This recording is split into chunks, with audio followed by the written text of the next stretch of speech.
বাংলা চলচ্চিত্রের একজন প্রতিভাময়ী অভিনেত্রী ছিলেন তিনি।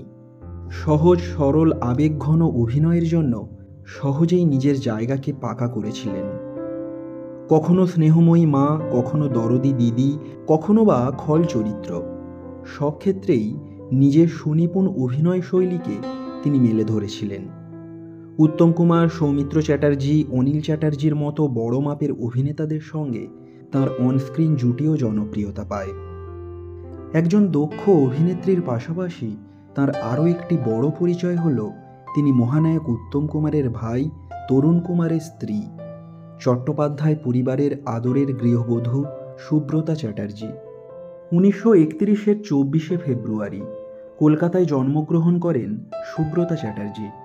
ছোটবেলা থেকেই তিনি ছিলেন অভিনয় পাগল। পড়াশোনা সমাপ্ত করার পর তিনি একটি নামী থিয়েটার গোষ্ঠীর সঙ্গে যুক্ত হন। এরপর 1953-তে বাংলা ছবি শ্বশুরবাড়িতে অভিনয়ের মধ্যে দিয়ে চলচ্চিত্র জগতে পা রাখেন সুব্রতা দেবী। শতাধিক ছবিতে তিনি অভিনয় করেছিলেন। প্রধানত সহ অভিনেত্রী রূপে অভিনয় করেই তিনি পরিচিতি পান।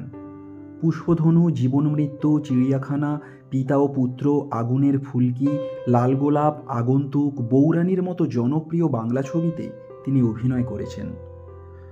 মহানায়ক উত্তম কুমারের সহ অভিনেত্রী রূপে বহু ছবিতে অভিনয় করেছেন সুব্রতা চ্যাটার্জি। মঞ্চনাটকের সূত্র ধরে পরিচয় হয় অভিনেতা তরুণ কুমারের সঙ্গে।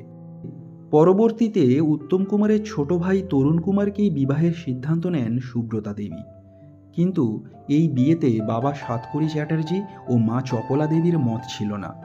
তারা চাননি বাড়ির বধূ অভিনয় করুক। তবে মহানায়কের হস্তক্ষেপে 1963-তে বিবাহ বন্ধনে আবদ্ধ হন তরুণ কুমার ও সুব্রতা দেবী। অভিনয়কে পাশে রেখেই আজীবন সংসারের সকল দায় দায়িত্ব পালন করে গেছেন তিনি। বড় করেছেন কন্যা মনামিকে। চট্টোপাধ্যায় পরিবারের সকলে তাঁকে ভালোবেসে ঝিমলি বলে ডাকে। ভবানীপুরের চট্টোপাধ্যায় পরিবারের গৃহবধূ হওয়ার পরও অভিনয় ছাড়েননি সুব্রতা দেবী। ভাসুর উত্তম কুমার ছিলেন বড় দাদার মতো। খুব ভালো সম্পর্ক ছিল মহানায়ক ও সুব্রতা দেবীর মধ্যে। একদিকে অভিনয়, অন্যদিকে সংসার, দুটোকেই সমানভাবে চালিয়ে গেছেন তিনি। তরুণ কুমার ও সুব্রতা দেবীর বিবাহের পরের বছরই সুব্রতা দেবী অভিনীত জনপ্রিয় বাংলা ছবি সাত পাকে বাঁধা মুক্তি পায়। উত্তম কুমারের স্ত্রী গৌরী দেবী ছিলেন আপন ভোলা স্বভাবের, তাই উত্তম কুমারের সংসারের সকল বিষয় দেখাশোনা করতেন সুব্রতা দেবী। মহানায়কের মৃত্যুতে বড় ভেঙে পড়েছিলেন তিনি।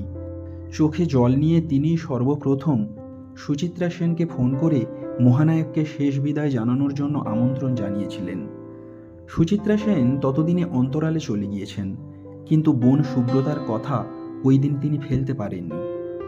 উত্তম কুমারকে বিদায় জানাতে ছুটে এসেছিলেন তিনি। উত্তম কুমারের মৃত্যুর পর গৌরী দেবী ও সুব্রতা দেবী দুজনে মিলেই দীর্ঘদিন মহানায়কের সংসারকে আগলে রেখেছিলেন। 2003-এর 27শে অক্টোবর তরুণ কুমারের মৃত্যুর এক বছর পর 2004-এর 25শে ফেব্রুয়ারি 63 বছর বয়সে ইহলোক ত্যাগ করেন সুব্রতা চ্যাটার্জি।